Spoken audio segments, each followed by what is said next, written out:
தமிழ்நாட்டின் ஆகப்பெரிய சமுதாயமான வன்னியர்களுக்கு கல்வி வேலைவாய்ப்பில் போதிய பிரதிநிதித்துவம் கோரி 80களின் தொடக்கத்தில் டாக்டர் ராமதாஸ் உள்ளிட்ட வன்னியர் தலைவர்களின் முயற்சியால் உருவாக்கப்பட்ட அமைப்பு வன்னியர் சங்கம். வன்னியர்களுக்கு கல்வி வேலைவாய்ப்பில் 20% இடஒதுக்கீட்டை வலியுறுத்தி எம்ஜிஆர் அரசுக்கு பல கடிதங்கள் எழுதப்பட்டன, போராட்டங்கள் நடத்தப்பட்டன.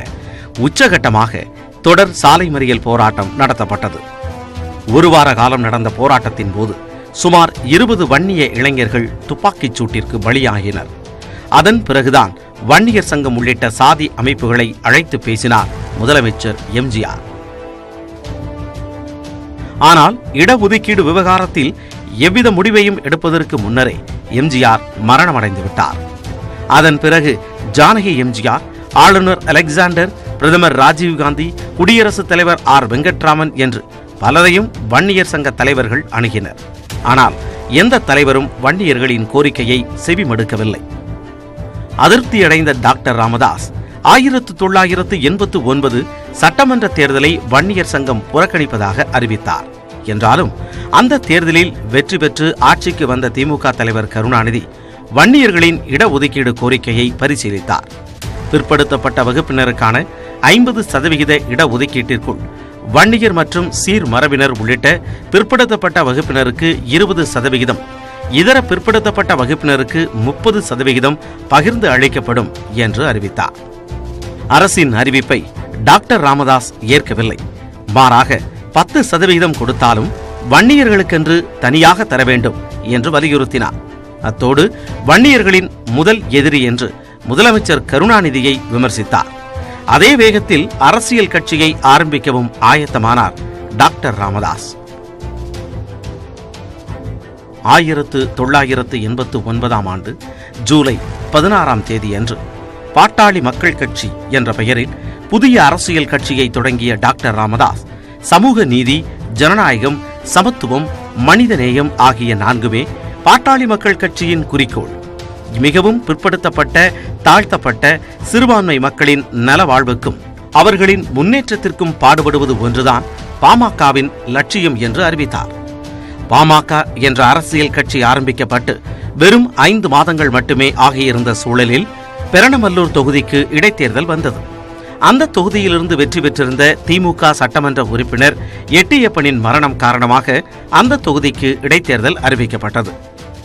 பாமக வலுவாக இருக்கும் வேலூர் மாவட்ட சட்டமன்ற தொகுதி என்பதால் பெரணமல்லூரில் போட்டியிட தயாரானது பாமக. அப்பொழுது அதிமுக சார்பில் சின்ன குழந்தை, திமுக சார்பில் எட்டியம்மாள் இருவரும் வேட்பாளர்களாக அறிவிக்கப்பட்டனர். அப்பொழுது பாமக சார்பில் முதல் வேட்பாளராக ஏ ராஜேந்திரன் என்கின்ற பேராசிரியர் தீரன் நிறுத்தப்பட்டார். திமுக ஆளுங்கட்சியாக இருந்ததால் கூடுதல் தெம்புடன் பெரணமல்லூர் இடைத்தேர்தலை எதிர்கொண்டது. ஆனால் அதிமுகவோ கடந்த சட்டமன்ற தேர்தலை விட பலமாக களத்திற்கு வந்திருந்தது. ஆம், பொது தேர்தலின் பொழுது அதிமுகவானது அதிமுக ஜெயலலிதா, அதிமுக ஜானகி என்று 2 பிரிவுகளாக பிரிந்து நின்றது. இரட்டை இலை சின்னமும் இல்லை. ஆனால் தற்பொழுது அதிமுகவின் 2 அணிகளும் ஒன்றாக இணைந்திருந்தன. இரட்டை இலை சின்னமும் மீண்டும் கிடைத்திருந்தது. திமுக அதிமுக என்ற இருவரும் கட்சிகளோடு புத்தம் புதிய கட்சியான பாமகவும் தேர்தல் களத்திற்கு வந்திருந்தது.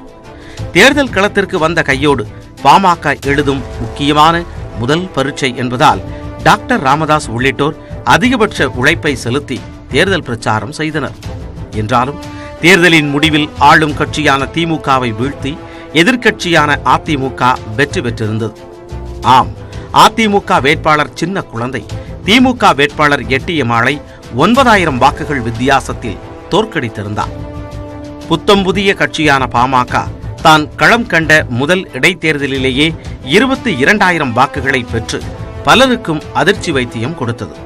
அடுத்தடுத்த தேர்தல்களில் பாமக நேரடியாக களமிறங்கி வேட்பாளர்களை நிறுத்தும் பட்சத்தில் வட மாவட்டங்களான கடலூர், காஞ்சிபுரம், திருவண்ணாமலை, வேலூர், விழுப்புரம் உள்ளிட்ட பல பகுதிகளில் வெற்றி தோல்வியை தீர்மானிக்கும் சக்தியாக பாமக உருவெடுக்கும் என கணித்தனர் பெரிய கட்சிகளின் தலைவர்கள்.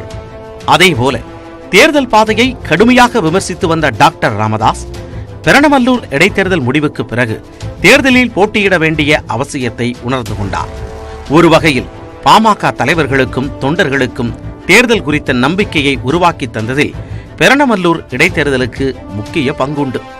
அந்த நம்பிக்கையோடு 1989 மக்களவைத் தேர்தலை சந்திக்க தயாரான பாமக தமிழகம் மற்றும் புதுச்சேரியில் மொத்தம் 33 தொகுதிகளில் வேட்பாளர்களை களமிறக்கியது. தமிழகம் முழுக்க பாமக வேட்பாளர்கள் போட்டியிடும் போதும் வட மாவட்டங்களில் பாமக வேட்பாளர்கள் அதிக அளவிலான வாக்குகளை பெற்று அதிமுக திமுகவின் வெற்றி தோல்வியை மடைமாற்றி இருந்தனர். அந்த தேர்தலில் பாமகவுக்கு வெற்றி கிடைக்கவில்லை என்ற போதும் சுமார் 15 லட்சம் வாக்குகள் பாமக வேட்பாளர்களுக்கு கிடைத்திருந்தன. அதன் மூலம் எதிர்கால தமிழக தேர்தல் களத்தில் வெற்றி தோல்வியை தீர்மானிக்கும் சக்தியாக பாமக உருவெடுப்பதற்கான ஆரம்ப அறிகுறிகள் தென்பட்டன. தமிழ்நாட்டின் ஆகப்பெரிய சமுதாயமான வன்னியர்களே பாமகவின் உண்மையான வாக்கு வங்கி என்ற போதும் தேர்தலில் வெற்றி பெறுவதற்கு அவர்களுடைய வாக்குகள் மட்டும் போதாது. தேர்தல் அரசியலில் வெற்றி பெற வேறு சில வியூகங்களையும் வகுக்க வேண்டும் என்ற அடிப்படையில் வடக்கே வன்னியர், தெற்கே தேவேந்திரர் என்ற தேர்தல் வியூகத்தை வகுத்தார் டாக்டர் ராமதாஸ். தமிழகத்தின் வட மாவட்டங்களில் வன்னியர்கள் மிக அதிகமாகவும் தென் மாவட்டங்களில் தேவேந்திரகுல வேளாளர்கள் அதிக எண்ணிக்கையிலும் இருப்பதால் அவர்களை ஒன்றிணைத்து ஒரே வாக்கு வங்கியாக மாற்றினால் மிகப்பெரிய வெற்றியை பெற முடியும் என்பது டாக்டர் ராமதாஸின் கணிப்பு. அதற்கேற்ற நடவடிக்கைகளை எடுத்து கட்சிக்கும் பலம் சேர்த்தார். முக்கியமாக இஸ்லாமியர்களின் ஆதரவை பெறுவதற்கான சில முன்னெடுப்புகளை செய்தார். திரட்டிய பலத்தை சோதித்து பார்க்கும் களமாக 1991 பொதுத் தேர்தல் வந்தது. அது நாள் வரை தனித்து போட்டி என்ற தேர்தல் நிலைப்பாட்டை எடுத்திருந்த பாமக முதன்முறையாக கூட்டணி அரசியலை நோக்கி நகர தயாரானது.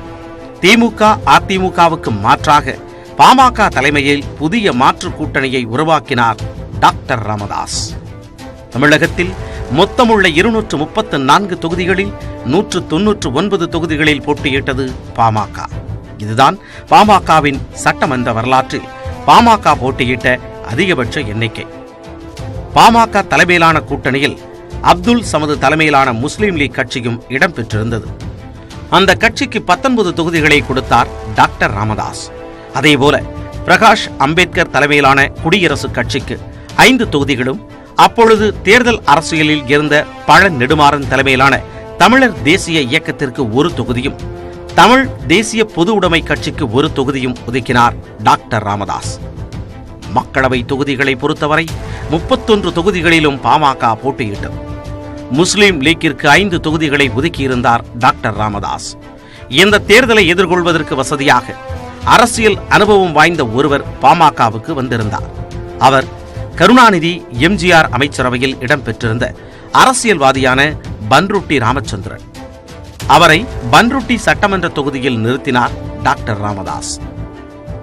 ராஜீவ் அனுதாபாலை வீசிய அந்த தேர்தலில் பன்ருட்டி சட்டமன்ற தொகுதியில் போட்டியிட்ட பன்ருட்டி ராமச்சந்திரனை தவிர அனைத்து பாமக வேட்பாளர்களும் தோல்வியடைந்தனர்.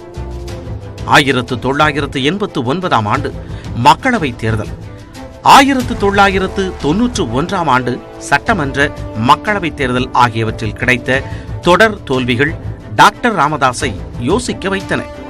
பெரிய கட்சிகளுடன் கூட்டணி அமைக்காவிட்டால் பாமகவின் தேர்தல் பயணம் தொடராது என்ற முடிவுக்கு வந்தார் டாக்டர் ராமதாஸ்.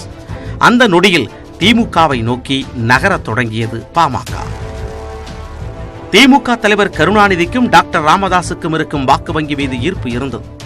தேர்தல் வெற்றிக்கு பாமகவின் தேவை அவசியம் என்பதால் கருணாநிதியும் ராமதாசுடன் கைகுலுக்கினார். அடுத்து வரும் தேர்தலில் திமுக தலைமையிலான கூட்டணியில் பாமக இடம்பெறுவதற்கான சூழல் கனிந்து வந்தது. அந்த கூட்டணியில் இந்திய கம்யூனிஸ்ட், மார்க்சிஸ்ட் கம்யூனிஸ்ட் உள்ளிட்ட கட்சிகளும் இடம்பெறும் பட்சத்தில் திமுக தலைமையில் வலுவான கூட்டணி உருவாகும் என்ற எதிர்பார்ப்பு பாமகவுக்குள் அதிகரித்தது. தேர்தல் நெருக்கத்தில் திமுக பாமக இடையே கூட்டணி பேச்சுவார்த்தைகளும் நடந்தன.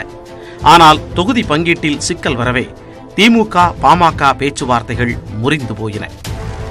அதன் பிறகு வைகோ தலைமையிலான மதிமுக, ராமதாஸ் தலைமையிலான பாமக, சிபிஎம், ஜனதா தளம், வாழப்பாடி ராமமூர்த்தியின் திவாரி காங்கிரஸ் ஆகியவற்றை கொண்ட 3வது அணி உருவாக்கும் முயற்சியில் ஈடுபட்டார் டாக்டர் ராமதாஸ். அதற்காக வைகோவையும் டாக்டர் ராமதாஸ் சந்தித்து பேசினார். ஆனால் அந்த முயற்சியும் தோல்வியடைந்தது. இறுதியாக பாமக தலைமையில் 12 கட்சிகள் கொண்ட ஊழல் ஒழிப்பு சமூக நீதி முன்னணி உருவானது. அந்த கூட்டணியில் வாழப்பாடி ராமமூர்த்தியின் திவாரி காங்கிரஸ், கோவை செழியனின் தமிழ் தேசிய கட்சி, பூவை மூர்த்தியின் அம்பேத்கர் மக்கள் விடுதலை முன்னணி உள்ளிட்ட 12 கட்சிகள் இடம்பெற்றன. பாமக 116 தொகுதிகளிலும், திவாரி காங்கிரஸ் 50 தொகுதிகளிலும் போட்டியிட்டன. அப்பொழுது வீசிய அதிமுக எதிர்ப்பு அலையில் திமுக கூட்டணி வெற்றி பெற்றது.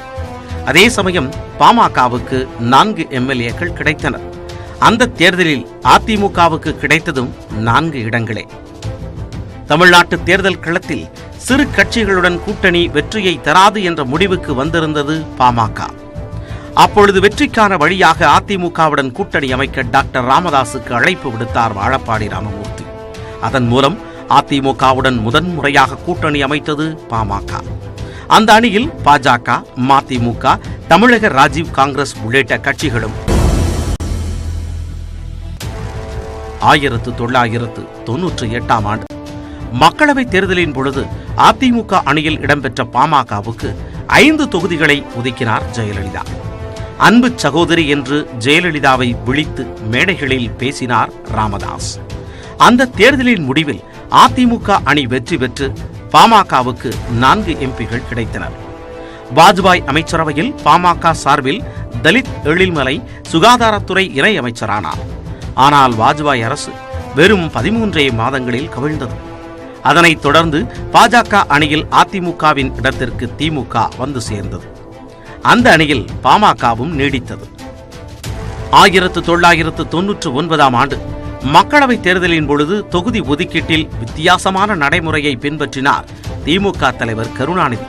அதன்படி பாமகவுக்கும் வாழப்பாடி ராமமூர்த்தியின் தமிழக ராஜீவ் காங்கிரசுக்கும் 9 தொகுதிகளை ஒதுக்கிய கருணாநிதி அவற்றை ராமதாசும் வாழப்பாடி ராமமூர்த்தியும் தத்தமது செல்வாக்கிற்கு ஏற்ப பகிர்ந்து கொள்ளுமாறு கேட்டுக்கொண்டார். அப்பொழுது வாழப்பாடி ராமமூர்த்தியின் விருப்பம் 2 தொகுதிகள். ஆனால் அவருக்கு ஒற்றை தொகுதியை மட்டுமே கொடுக்க விரும்பினார் டாக்டர் ராமதாஸ். அதிருப்தியோடு அந்த தொகுதியை ஏற்றுக்கொண்ட வாழப்பாடி ராமமூர்த்தி சேலம் தொகுதியில் போட்டியிட்டு தோற்று போனார். அதே சமயம் பாமகவுக்கு 5 எம்பிக்கள் கிடைத்தனர். அதன் விளைவாக வாஜ்பாய் அரசில் மீண்டும் பாமக இடம்பெற்றது. அடுத்தடுத்த வெற்றிகள் கொடுத்த தெம்பில் பாமக இடம்பெறும் அணியே வெற்றி கூட்டணி என்று சொன்ன டாக்டர் ராமதாஸ் 2001 சட்டமன்ற தேர்தல் நெருக்கத்தில் திடீரென திமுக அணியிலிருந்து விலகி அதிமுக பக்கம் நகர்ந்தார். அப்பொழுது தமிழகத்தில் 27 தொகுதிகளையும் புதுச்சேரியில் 10 தொகுதிகளையும் பாமகவுக்கு ஒதுக்கினார் ஜெயலலிதா. அத்தோடு புதுச்சேரியில் அதிமுக பாமக அணி வெற்றி பெறும் பட்சத்தில் அதிமுகவும் பாமகவும் தலா 2.5 ஆண்டுகள் ஆட்சி செய்யும் என்று ஜெயலலிதாவும் டாக்டர் ராமதாசும் உடன்பாடு செய்து கொண்டனர். ஆனால் தேர்தலின் முடிவில் தமிழகத்தில் அதிமுக கூட்டணி வெற்றி பெற்றது. பாமகவுக்கு 20 இடங்கள் கிடைத்தன. ஆனால் புதுச்சேரியில் படுதோல்வியே கிடைத்தது. தேர்தல் களத்தில் வெற்றியை கொடுத்த அதிமுக பாமக கூட்டணிக்குள் திடீரென அரசியல் மோதல் வெடித்தது. அதனைத் தொடர்ந்து அதிமுக கூட்டணியிலிருந்து விலகிய பாமக மீண்டும் பாஜக கூட்டணியில் சேர்ந்து கொண்டது. அந்த உறவும் கூட குறைந்த காலத்திற்கே தொடர்ந்தது. 2004 மக்களவைத் தேர்தல் வந்த பொழுது மீண்டும் அணி மாறியது பாமக.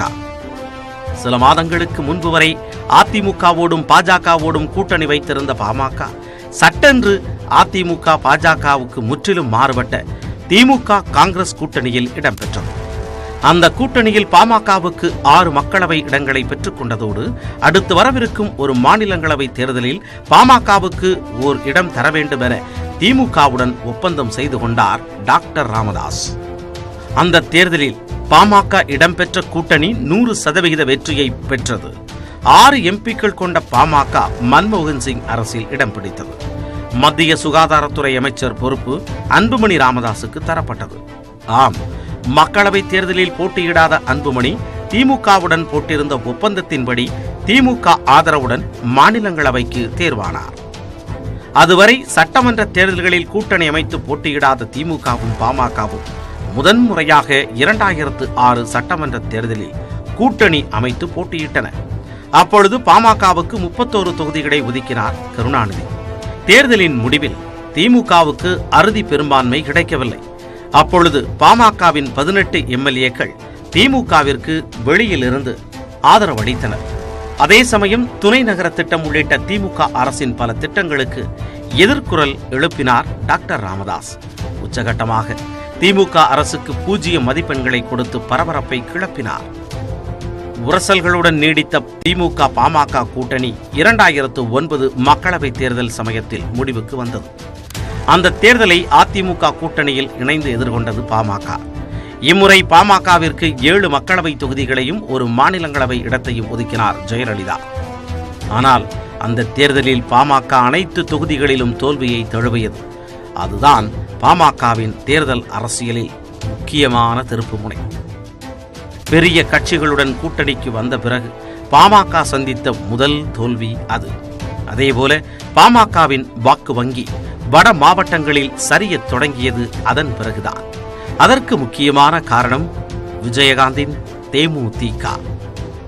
அடுத்து வரப்போகும் 2011 சட்டமன்ற தேர்தலில் அதிமுக அணியில் தேமுதிக சேரக்கூடும் என்ற பேச்சுக்கள் எழவே சட்டென்று திமுகவை நோக்கி நகரத் தொடங்கியது பாமக. தனது இல்ல திருமண விழாவிற்கு அழைப்புதல் கொடுக்க திமுக தலைவர் கருணாநிதியின் வீட்டிற்கு சென்ற டாக்டர் ராமதாஸ் அன்றைய தினமே தேர்தல் கூட்டணி ஒப்பந்தத்திலும் கையெழுத்திட்டார். அப்பொழுது 30 தொகுதிகளில் போட்டியிட்ட பாமக வெறும் 3 தொகுதிகளில் மட்டுமே வென்றது. இனியும் பெரிய கட்சிகளுடன் அணி அமைப்பதில் லாபமில்லை என்ற முடிவுக்கு வந்தார் டாக்டர் ராமதாஸ். அந்த சமயத்தில் தருமபுரி உள்ளிட்ட பல மாவட்டங்களில் நடந்த காதல் திருமணங்கள் சர்ச்சைக்கு உள்ளாக்கப்பட்டன. உச்சகட்டமாக தருமபுரி மாவட்டத்தில் நடந்த இளவரசன் திவ்யா காதல் திருமணம் அந்த பகுதியில் மிகப்பெரிய சாதி கலவரத்திற்கு வித்திட்டது. இளவரசனின் மர்ம மரணம், தாழ்த்தப்பட்ட மக்களின் குடியிருப்புகள் எரிப்பு ஆகியன வட மாவட்டங்களில் பெரும் பதற்றத்தை ஏற்படுத்தின. போதாக்குறைக்கு தலித் எதிர்ப்பு இயக்கங்கள் பலவும் பாமகவுடன் கரம் கோர்த்தன. கூடவே திராவிட எதிர்ப்பு பிரச்சாரத்தையும் முன்னெடுத்தது பாமக. திராவிட கட்சிகளால் தான் தமிழகம் சீரழிந்தது. ஆகவே எதிர்காலத்தில் திராவிட கட்சிகளுடன் தேர்தல் கூட்டணி அமைக்க மாட்டோம் என்றது பாமக. பின்னர் தேசிய கட்சிகளுடன் கூட்டணி இல்லை, பாமக தலைமையில் தனி அணி என்றார் டாக்டர் ராமதாஸ். ஆனால் தேர்தல் நெருக்கத்தில் தன்னுடைய முடிவை மாற்றிக்கொண்டு விஜயகாந்த் இருந்த அணியில் சேர்ந்து கொள்ள தயாரானார். பாஜகவின் முயற்சியால் தேமுதிக, பாஜக, மதிமுக உள்ளிட்ட கட்சிகள் இடம்பெற்ற அணியில் பாமகவும் சேர்ந்து கொண்டது. அந்த கூட்டணியில் 8 தொகுதிகளில் போட்டியிட்ட பாமக ஒற்றை தொகுதியில் வென்றது. தருமபுரியில் டாக்டர் அன்புமணி வெற்றி பெற்றார். ஒற்றை தொகுதியில் வெற்றி என்ற போதும் மற்ற தொகுதிகளில் கிடைத்த தோல்வியால் அடுத்து வந்த 2016 சட்டமன்ற தேர்தலை எதிர்கொள்ள புதிய வியூகம் வகுத்தது. அதிமுக திமுகவுடன் கடந்த காலங்களில் கூட்டணி வைத்தது மிகப்பெரிய தவறு, அதற்காக மக்களிடம் மன்னிப்பு கேட்டுக்கொள்கிறோம் என்று சொல்லி பாமகவின் முதல்வர் வேட்பாளர் டாக்டர் அன்புமணியை அறிவித்து தேர்தலை தனியாக சந்தித்தது. மாற்றம், முன்னேற்றம், அன்புமணி என்ற கோஷத்துடன் தேர்தலை சந்தித்த பாமகவுக்கு படுதோல்வியே கிடைத்தது. எம்பியாக இருந்து கொண்டே சட்டமன்ற தேர்தலில் போட்டியிட்ட அன்புமணி தோற்று போனார். அதன் பிறகு பாஜக, அதிமுக என்கின்ற இரு ஆளும் கட்சிகளையும் எதிர்த்து தீவிரமான அரசியல் நிலைப்பாட்டை எடுத்தது. மோடி அரசின் திட்டங்களை எல்லாம் கடுமையாக விமர்சித்தது பாமக. எடப்பாடிக்கு நிர்வாகம் என்ன தெரியுமா? இல்ல நிதி அமைச்சர் ஓ பன்னீர்செல்வத்துக்கும் நிர்வாகம் என்ன தெரியுமா? நிதி நிலைன்னா என்னன்னு தெரியுமா? சூட்கேஸ் ஜெயலலிதா படம் சூட்கேஸ் வச்சுக்கிட்டு வந்து அறிக்கை தரையாச்சு தெரிஞ்சிடுமா அவருக்கு? ஒண்ணுமே தெரியாது. ஜெயலலிதா அப்படிலாம் இவங்களை தேர்வு செய்யல. ஜெயலலிதா தேர்வு செய்த அமைச்சர்கள் வந்து ஒன்னும் தெரியக்கூடாது. ஒன்னும் தெரியாதவங்க தான் ஜெயலலிதா அமைச்சரவையில மந்திரியா இருந்தாங்க. விஷயம் தெரிஞ்சவங்க யாரும் இல்ல. இப்ப பண்டுட்டி ராமச்சந்திரன் விஷயம் தெரிஞ்சவர், அவர்லாம் ஜெயலலிதா மந்திரி சபையில சேர்க்கல. என்ன விஷயம் தெரிஞ்சிருக்கு? ஒண்ணுமே தெரியாத மண்ணு இவங்க தான் ஜெயலலிதா தேர்வு செய்ய கையெழுத்து போன கையெழுத்து போடணும், காலில் விழா காலில் விழ, டயரை நக்கணும்னா டயரை நக்கணும். இதுதான் ஜெயலலிதா மந்திரிகளா வச்சிருந்தாங்க. அப்படிப்பட்ட ஒரு மந்திரி தான் தமிழ்நாட்டு முதல் மந்திரி. அதே போல திமுக அரசு எடுக்கும் நிலைப்பாடுகளையும் காட்டமான மொழியில் கண்டித்தார் டாக்டர் ராமதாஸ். என்றாலும் தேர்தல் நெருக்கத்தில் என்ன நிலைப்பாட்டை எடுப்பார் டாக்டர் ராமதாஸ் என்ற கேள்வி பொது தளத்தில் எழுந்தது. அதற்கான விடையை 2019 ஆண்டுக்கான ஆளுநர் உரை குறித்த தன்னுடைய அறிக்கையில் வெளிப்படுத்தினார் டாக்டர் ராமதாஸ்.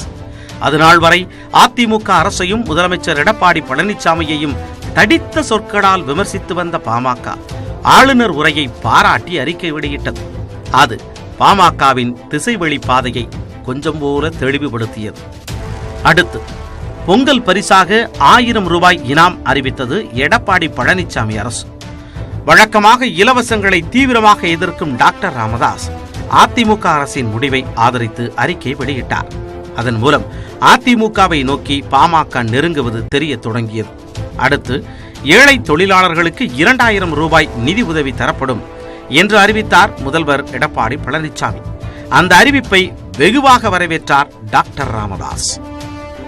நேற்று வரை எடப்பாடி பழனிசாமி அரசை பினாமி அரசு என்று விமர்சித்த டாக்டர் ராமதாஸ் திடீரென அதிமுக அரசுக்கு ஆதரவளிக்க தொடங்கியது அதிமுக பாமக கூட்டணியை உறுதி செய்தது. அதிமுக சார்பில் அமைச்சர்கள் தங்கமணி, வேலுமணி ஆகியோர் நடத்திய பேச்சுவார்த்தைகளை தொடர்ந்து அதிமுக பாமக கூட்டணி அதிகாரப்பூர்வமாக அறிவிக்கப்பட்டது. அந்த கூட்டணியில் பாமகவுக்கு 7 மக்களவை தொகுதிகளும் ஒரு மாநிலங்களவை இடமும் ஒதுக்கப்பட்டது. ஜெயலலிதாவுக்கு நினைவிடம் அமைக்கும் முயற்சியில் அதிமுக அரசு ஈடுபட்ட போது அதனை ஊழல் சின்னம் என்று விமர்சித்த டாக்டர் ராமதாஸ் அதே ஜெயலலிதாவின் அதிமுகவுடன் மீண்டும் கூட்டணி வைத்திருப்பது கடுமையான விமர்சனத்தை கிளப்பியிருக்கிறது. ஆனால் அத்தனை விமர்சனங்களுக்கும் டாக்டர் ராமதாஸின் பதில் இதுதான். கொள்கைகளில் தேக்கு மரமாக இருந்தாலும் கூட்டணி நிலைப்பாட்டில் தமிழக நலன் கருதி நாணலாக இருப்பதில் தவறில்லை. இது டாக்டர் ராமதாஸ் சொன்னது. அதில் அர்த்தம் உள்ளது.